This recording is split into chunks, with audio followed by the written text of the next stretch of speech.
Hello, hi Rachel, how are you? Good. How are you doing? Perfect, well, thank you. Well, thank you for being with me today. Um, I think I want to tell anyone who is listening in today that for me, product management has been something that I'm now beginning to understand well. And I think part of the role is because of you. I have been your favorite batchmate, but more than that, I have been really understanding what product management is and what is not. So over to you. Can you take the floor and tell us how your life has been like as a PM?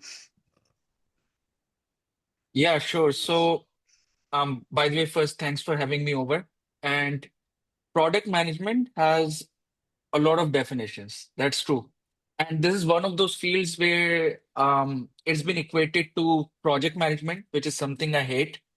And then it's also been equated to a mini CEO role, which is I would say I agree with that kind of layman definition. Obviously, there are more nuances to it, but that's how initially when I got into PM, that's the part that appealed to me the most, that you get to be the CEO of the product that you're managing. You're looking at everything for it. You're looking at how do I acquire users? You're looking at how do I keep them engaged? You're looking at how do I retain them on the product or Yeah, platform that you're managing. And then all the while you're doing that, you have to make sure that it makes sense for the business. And this is the one part that sometimes even product managers miss, yeah, is that it's not just about focusing on, you know, the sexy aspects of product management, which is I'm going to go talk to users, I'm going to interview them, I'm going to find gaps and pain points, and then I'm going to design something for them. yeah, You have to do all of that while making sure that it's profitable for the business. Otherwise, the product is not going to run. Even product-based organizations, right? Like Netflix is a huge product-based organization, right? yeah, Very product-driven. But do you think they would have their streaming platform if it did not make good unit economics for them, if it did yeah, not make them profit? So the product alone is nothing if it's not self-sufficient or sustainable for the business to keep running, right? So that's actually kind of how I think of product management. And there's a whole journey behind how I got into it, but like I'll yeah, kind of first hand it over to you when you want to talk about that aspect. But yeah, it's been an interesting journey. yeah. I think thank you for just kind of re-identifying for us what product management is, what is not. But could you kind of walk us through your PM journey, especially like from the pre-Fulbright time? I know that you were a strategy analyst. How did you kind of transition to like MBA and then on the Fulbright program? That's a big question. So just pause me if I kind of, talk for too long, or if you want to break it down. But like I wasn't a product manager from the start. This Okay. profession, at least back when I did my bachelor's, did not even exist in Pakistan, right? In Pakistan, it was nowhere to be found. I never heard of it. What we had were project managers, business analysts, and account managers. Those were kind of the fields that were somehow a bit similar to what, eventually product management kind of came to be. So I was a business analyst, and as you said, like it was called strategy analyst, but pretty much what I was doing was business Yeah. analysis for a software services company, and primarily we took requirements from clients, and then we tried to kind of, solve those requirements through like different tech offerings, and it was very client driven. Yes, we did go in and try to kind of pitch our own flavor of a solution, but in the end, it was very much a client driven thing, right? And Uh, that's one part that I felt was a bit messed up in Pakistan, even because I was kind of just thrown into the water and had to learn how to swim. That's how my project management was. There were no frameworks that I was introduced to. There was no project management training that was done.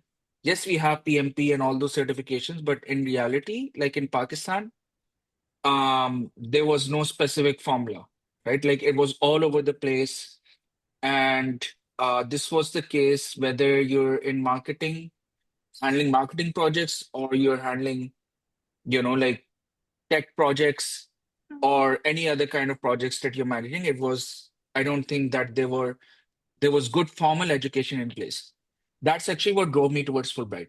Yeah. So, and not just Fulbright, by the way, I applied for some other scholarships before too. But eventually, like whatever program I did end up choosing in any of those scholarships was around project management or operations management. Yeah. I wanted to learn how exactly is it being done elsewhere? Is it really this chaotic? Is it really, like all over the place? Or do they actually have a method to the madness, right?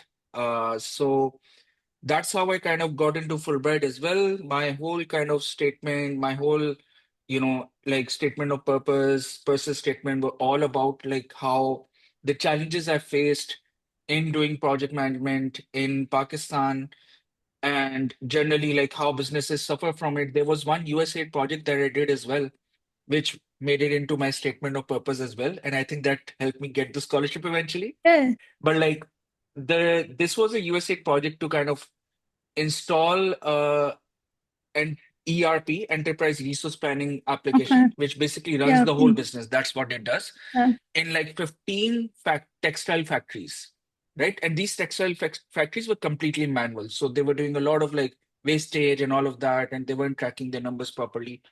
And we were the vendor that USAID hired, right? And I was the project manager for it. Okay. And imagine that, like, from my perspective, the project went well, right? Like we were within kind of timelines and all of that, but none of those factories eventually used that application Oh. because the our engagement with USAID ended on just deployment. There was no budget that they had left for maintenance and assisting those users through their training journey and then making sure that they actually eventually use it, right? And this is Okay. what I even put in to my statement of purpose when I was even interviewing for Fulbright is like you have all these projects running, you have so much budget allocated, but you don't have good project managers who can raise these questions, who Okay. think about scope, timeline, and budget in a proper manner. And if you don't have these people, then eventually you're just wasting your budget. It makes a nice headline that we deployed all of these, you know, ERPs, we automated 15 factories, but in reality, there's no impact. So, like stuff like this Yeah. is what I'm talking about, with the Yeah. problems that I felt. And I think this resonated really well with the Fulbright committee as well in my interviews and both in my essays. And that's how I kind of went towards Fulbright. Mm. Then that is a very big gap that you identified, and I think many people would actually hold back from sharing the actual gap or the non-implementation happening in Pakistan. So did you end up pursuing the MBA on the Fulbright program? How about your MBA? What did you Interesting. Yeah. go with that? Yeah. So this is another interesting story that I think your viewers might like to hear, especially people who Okay. are aspiring to do Fulbright in these fields. So Yeah. I told you, right, that I went for project management and my whole essay and all of that was about. So I actually applied for masters in kind of operations management or Okay. technology management, similar fields, project Yeah. management, Tech operations up. management, Yeah. technology management, like, right, like this is the kind of angle that I was going for. So all the universities that I selected also had these programs. And MBA wasn't really part of my application. There were two reasons, Uh, right? Like one, the biggest reason was that I'd always heard, and there's something that, is also like it is data backed as well, that Fulbright has very few seats for MBA graduates. And yeah. that's true as well, right? Like they do have very few seats for MBAs. Even when you and I went for Fulbright, how many MBAs did we have in the whole batch, right? Like we Uh, had like three, maybe that's maximum four, right? Um, so I wanted to increase my chances that I eventually do go for the scholarship and study something that I really wanted to kind of get into. And the second was that I didn't find something very specific within MBA that related to kind of operations or technology management. Like either the universities were super expensive, which I knew that Fulbright would probably not cover MBAs for them. Like, I mean, Yeah. like it's very rare that they've covered MBA fees for, let's say, in Harvard, right? Or Columbia or Yeah. those. So I'd done my homework there back then. Situation might have changed now. Actually, it might have gotten even more stingy because of everything that's Yeah. going on in the world. But um, that's what I did. And eventually, what happened is after I did my interview and everything, and they listened to my story, one day after, like I was told that, yes, I have been selected as a Fulbright candidate, and your audience would probably know that you get selected for the scholarship first, and then your programs kind of get selected as well. And you don't necessarily get what you ask for, right? Yeah. That's also true. Sometimes you get something different, sometimes you get something better, right? And that's actually what happened with me too. So my applications went into the schools that I recommended, one or two others as well. And one day, like I randomly get asked by Boston University for an interview for MBA. Okay. And this suddenly happens, and I actually email my point of contact in USCFP, right? Not USA, like USCFP, the like all of us had, Yeah. right? Like we had our Yeah. point of contacts. I think mine was Zulfikar. I don't know who yours was, but Okay. like Yeah. so from USCFP, I asked him like what this is about. Like I never applied. Did you guys apply for an MBA? Because they hadn't told me anything about it. And even he was confused. He said like maybe somebody from USA sent your application, just go ahead and do the interview, right? And Yeah. don't kind of, skip it or something. Just go ahead and do it. And that's just how I went ahead and did my kind of interview at BU. I didn't even prepare much for it because I literally thought it was a mistake. And Yeah. uh, a month or so later, I got to know that Fulbright has finalized my program. It's an MBA with specialization in technology management. Oh. And that's how I ended up with it. And I was super ecstatic about it. I was so excited because it was something that I had like if I had the chance, I would have gone for an MBA for a 2-year program, right? Like there are lots of benefits. I was always kind of, while I wanted to learn the theoretical parts, I was also very big on kind of networking and just getting to know from people what they're doing. And I mean, MBA is the best Yeah. program for that, one of the best, right? So that's how I ended up with an MBA, and it was an excellent kind of journey that I had there. It's also what introduced me to product management. Oh, yes, exactly. Yes. Okay, so I think I want to circle back to how excited you felt, but maybe looking back, I want to come back to this. But meanwhile, let's be on the kind of like, what was your highlight high during your MBA program? Like, if you have to look back and say, my highest moment was this. If you can think of something. Yeah. So I think my highest moment in my MBA was so in one of these classes, it was called platform strategy and platform strategy.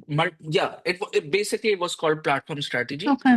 And what it basically introduced the class to is how multi-sided platforms work, right? Like, for example, Uber is a multi-sided platform. Good. Like all these real estate websites like Property Finder, Zameen.com, multi-sided platform.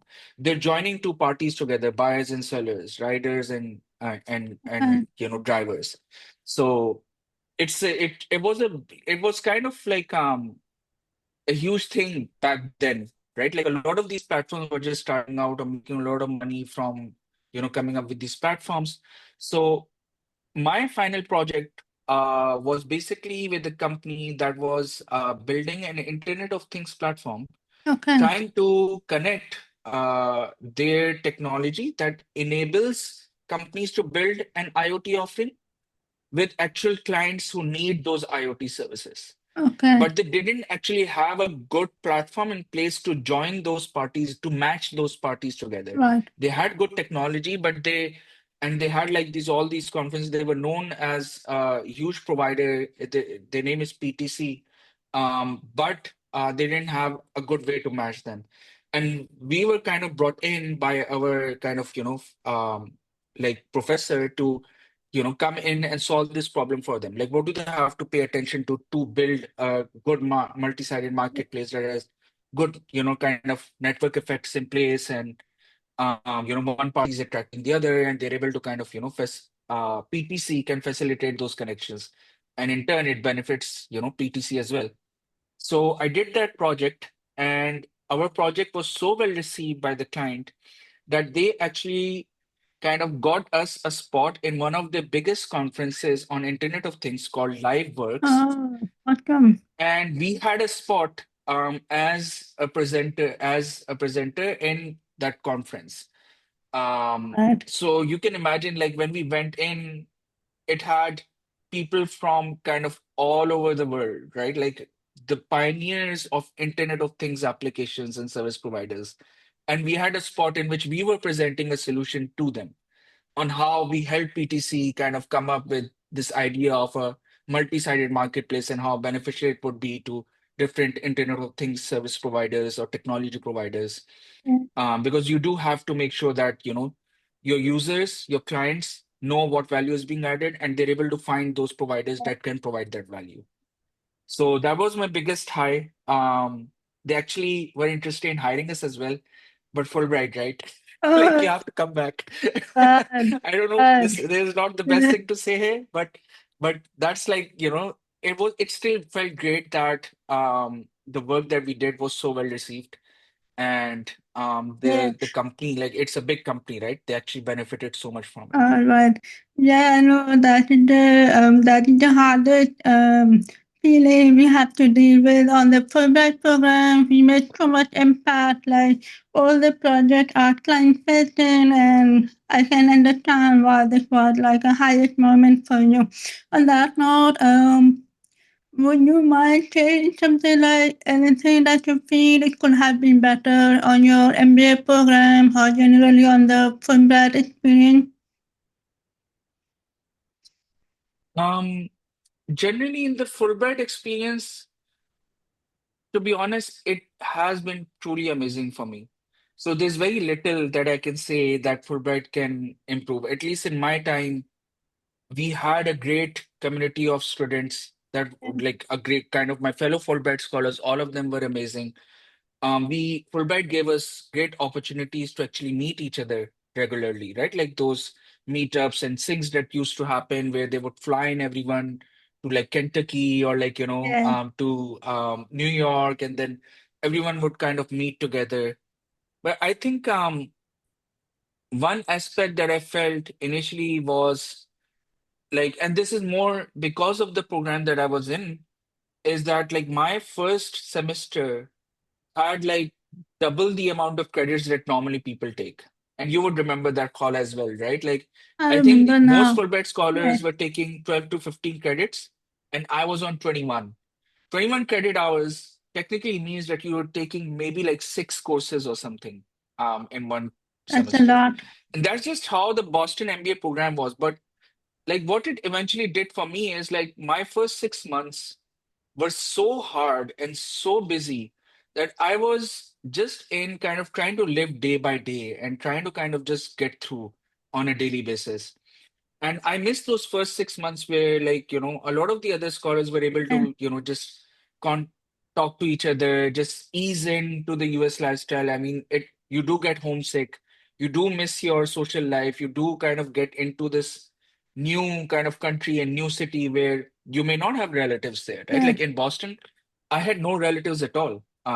So and no friends either, right? Like just like one friend who was in Harvard and then he had to move, kind of, he was already in his first final year, so he had to move out pretty soon. But like that part was very intense, and maybe like what I would say is either on the MBA program front or on the Fulbright front, some way that Fulbright could have made it easier or could have made it more consistent across different students. What hard. experience they get when they're just kind of starting out, right? Yeah, So that everyone is kind of eased into it versus like, just starting so hard at Yeah. your studies, at your kind of, overall academic life.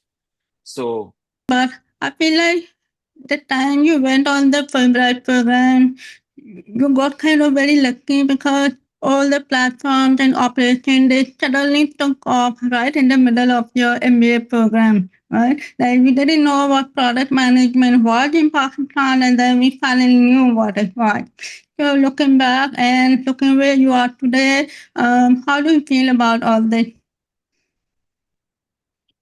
so I would say that in my time, it was still kind of like it was still more difficult and kind of far-reaching for me to kind of, get introduced into product management.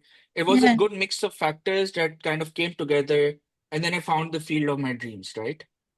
Today, I would say it's easier compared to that, right? yeah, Like there's a lot more knowledge that's out there. Pakistan is also a lot more at the forefront of, in the startup world, in having startups that elsewhere in the world people are also thinking about, and then Pakistan is also thinking about them. Right? Like I know that, some of the startups have recently kind of failed in Pakistan too, but that's not necessarily because those ideas were not great or the way they were managed were not great. It's a huge combination of things, but Pakistan has good product management in place. Pakistan is probably gonna be like there are going to be startups in Pakistan that are going to be at the forefront of artificial intelligence and machine learning as well. yeah, So if you do go and study something in these fields, you would be able to come back and apply it. right, Versus in my time, what I meant when I said that it was still more difficult is in my time at least, it was still there was still a lot being done in other countries in developed countries that nobody had heard about even in Pakistan, yeah, right? Like we were still doing software services and website development when all these companies out there already had access to yeah. tools like Webflow to build whatever they want, right?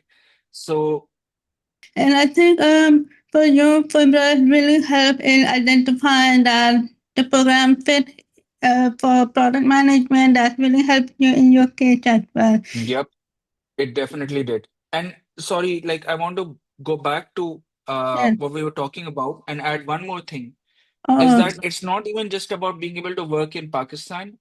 Today, you can work remotely for anywhere in the world, and right, it's yes, yes, becoming a very common model, right? So, in that aspect as well, it's go for a field that you like, and even if you don't find something, let's say in your home country, you can find it elsewhere and still be able to work from your home country, yeah, yeah. right? I Like agree. remote work was non-existent in my time, right? Yeah, But now, today, there are a lot of companies that are hiring remote. yeah. So, I mean, yeah, that's another option. Yeah, I think I really like your ending note here, though I don't feel like ending our chat. But on that note, I think the whole point of study abroad and going out of your home country is so you become a global professional. Like you should be able to be hired remotely or globally because the capacity of an international program is really prepares you from most fronts to really employ your skills and then tap back into the passion that you have. Well, Russell, thank you so much. It has been very insightful and any kind of like not an advice, but something that you keep repeating often to yourself. Any personal advice here? May not be related to the stuff that we've talked about today, but generally, I think it's also a cultural thing. Like a lot of us have imposter syndrome. So that's one part that I keep Yes. telling myself. Like when I didn't have Fulbright, I thought I would never get a scholarship like Fulbright. And then when I was on Fulbright, I was always thinking, okay, all these other scholars, they've done so much before. Am I on their Yeah. level? And Yeah. then once I was a product manager and I was interning at Zynga, right? Which is a social gaming company. People have Okay. probably played their games. I was comparing myself to the PMs there and thinking I'm not at their level, right? And then so on. It's just a thing that I've noticed both in myself and then in also in generally like Pakistani kind of students as well, right? Like they maybe like it's just how we've kind of incorporated something from our culture or whatever it is. But just keep telling yourself, keep reminding yourself of the stuff that you've done before and compare yourself to your own self.